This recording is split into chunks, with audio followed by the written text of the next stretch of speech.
Welcome to this product demonstration video. My name is John Meister, Application Engineer with Keysight Technologies, and I just wanted to spend a little bit of time today to show you a configuration using our new UXG series signal generators.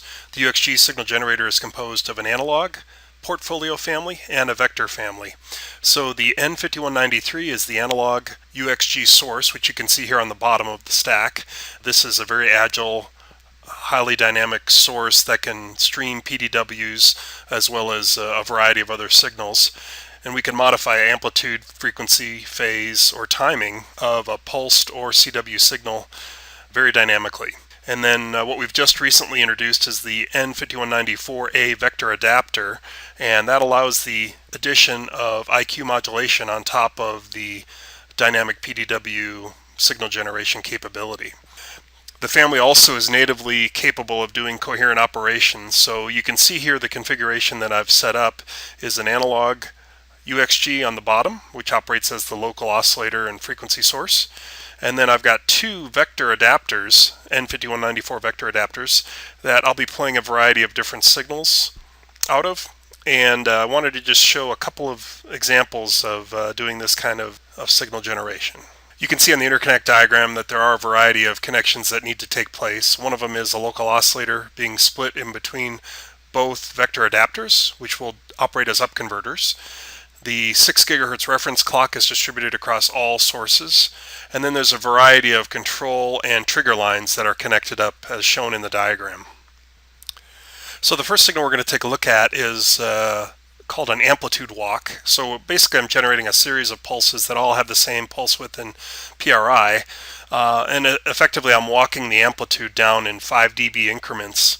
So we basically can just simply input a spreadsheet into the source, into the vector adapter source, and it defines the frequency, phase, amplitude, timing parameters, IQ content, and so forth, and modulation on the pulse and things like that. So in this case I've basically just done a simple repetitive set of pulses that drop 5 dB per increment.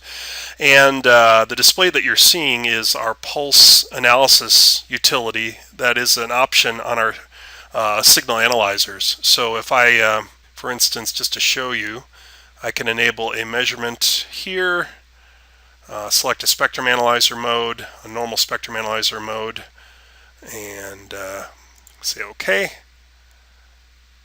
And so you can see here we're running our X-series signal analyzer.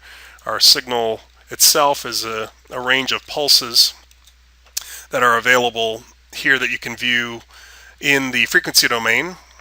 And so we can actually go in and do normal spectrum analysis adjustments with this. I could reduce the bandwidth to get our classic sin x over x response that you would expect to see. But the analyzer itself has a pulse option mode, which I've invoked here. And what we can do with this mode is basically collect PDW parameters, things like modulation on the pulse, amplitude, frequency, phase, modulation, Barker coding, chirp decodes, and things like that.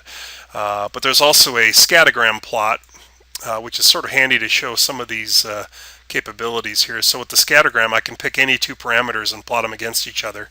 So in this case we're using pulse number on the x-axis, amplitude on the y-axis. And what I'll do is, just for stability's sake, I'm going to go ahead and do a single sweep on this so we're stable. We have, as you can see, a variety of pulses that it's acquiring, and we can actually look at from one pulse to the next. We see our 5 dB per division y-axis, and we're walking the amplitude down and then restarting and walking the amplitude down again and repeating the pattern. In actuality, the levels I've got go below 90 dBm, but our current system noise floor is set at around minus 70 or so. So we're not, and our detection criteria is not all the way down to the noise floor, but you can see how it's accurately repeating this 5 dB increment. So here I've modified the signal coming out of the source to a constant amplitude set of pulses. If you can refer to the table here, the pulse width is 1 microsecond on all the pulses. The pulse period is 10 microseconds. And there's various other parameters. There's no modulation on the pulse as we're detecting, and these pulses are about minus 11 dBm across the way. So what I want to do is switch over to the scatter plot again. So if I go to my basic graphs, it's my scatter plot. And what I want to do is change the values that I'm plotting. So I want, because I can plot any parameter against any other parameter, I'm going to select on the x-axis pulse number, and on the y-axis I want to do the phase, the mean phase. Okay, so after setting everything up and doing the acquisition, showing our phase walk, you can see on the bottom trace we've got pulse number, in other words the order of the pulses that were coming in, and then the y-axis is phase, and I'm at about a 30-degree per division adjustment.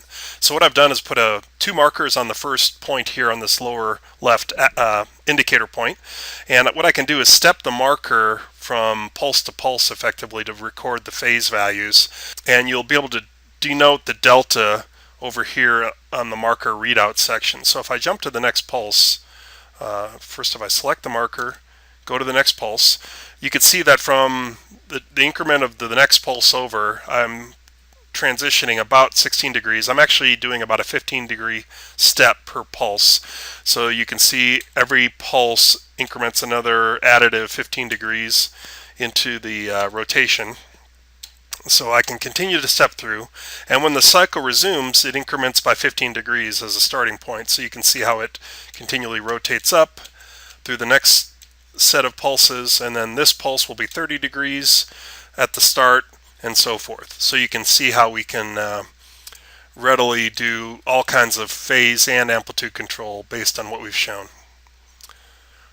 So this concludes the demonstration. If you have any questions, please contact Keysight Technologies. Thank you so much.